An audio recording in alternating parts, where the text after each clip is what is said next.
Heavens, why does my blood thus muster to my heart, making both it unable for itself and dispossessing all my other parts of necessary fitness? How now, fair maid? I am come to know thy pleasure. That you might know it would much better serve me than to demand what is. Your brother cannot live. Even so. Heaven keep your honor.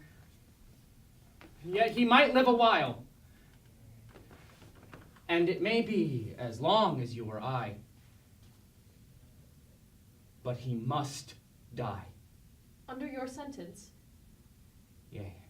When, I beseech you, that in his reprieve, longer or shorter, he may be so fitted that his soul sicken not. Fie, these filthy vices. It were as good to pardon him that hath from nature stolen a man already made, than to remit their saucy sweetness, that to coin heaven's image in stamps that are forbid. 'Tis all as easy falsely to take away a life true made, than to put metal in restrained means to make a false one. To set down so in heaven, but not in earth. Say you so? Well, then I shall pose you quickly. Which had you rather? That the most just law now took your brother's life, or to redeem him, give up your body to such sweet uncleanness as she that hath he stained? Sir, believe this, I had rather give my body than my soul. I talk not of your soul, for our compelled sins stand more for number than for account. How say you? Nay, I'll not warrant that, for I can speak against the thing that I say. Answer to this.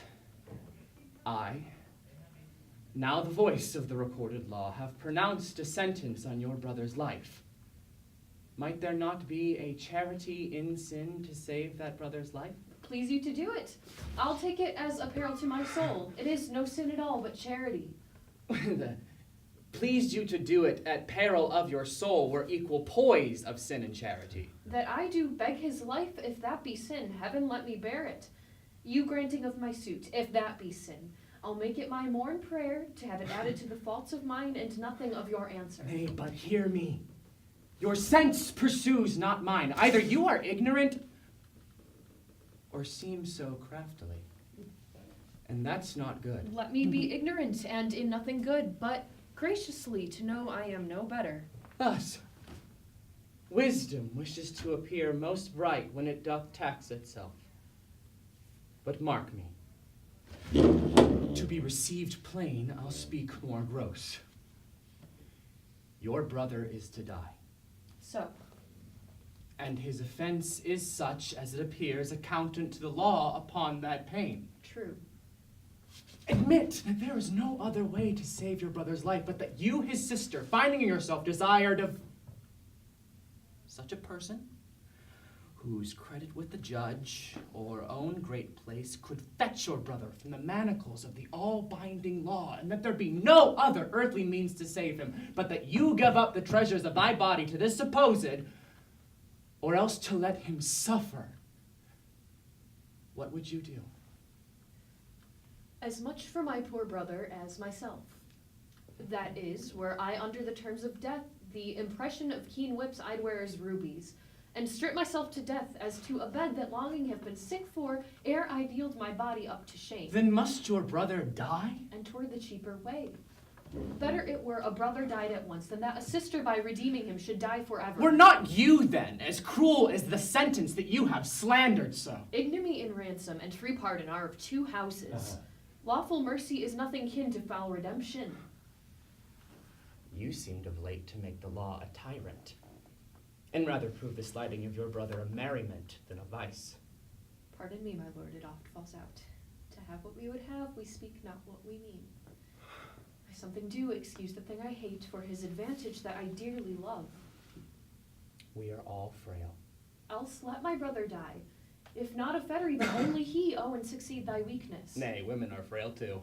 Aye, as the glasses where they view themselves, which are as easy broke as they make forms. Women, help heaven, men their creation more, and profiting by them. Nay, call us 10 times frail, For we are soft as our complexions are, and credulous to false prints. I do arrest your words.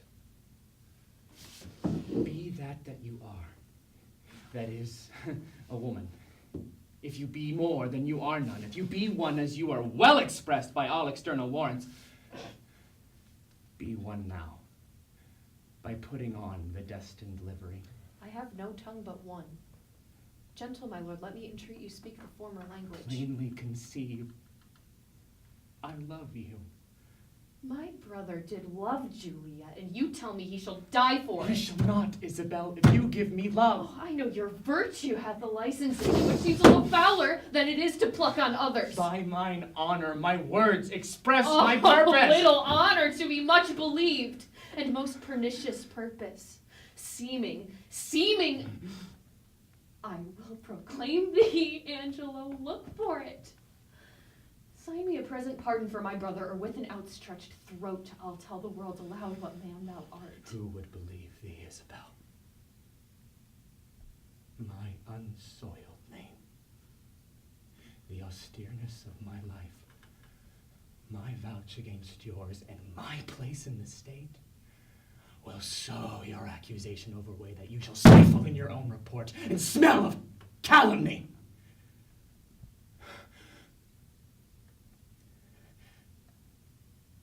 I have begun, and now I give my sensual race the rein. Fit thy consent to my sharp appetite. Lay by all prolixious blushes that banish what they sue for. Redeem thy brother by yielding up thy body to my will, or he must not only die the death, but thy unkindness shall his death draw out to lingering sufferance. Answer me tomorrow, or by the affection that now guides me most, I shall prove a tyrant to him. As for you,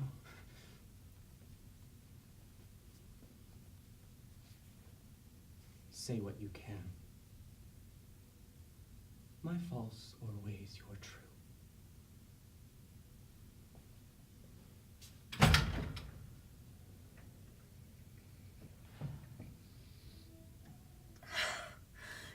To whom should I complain?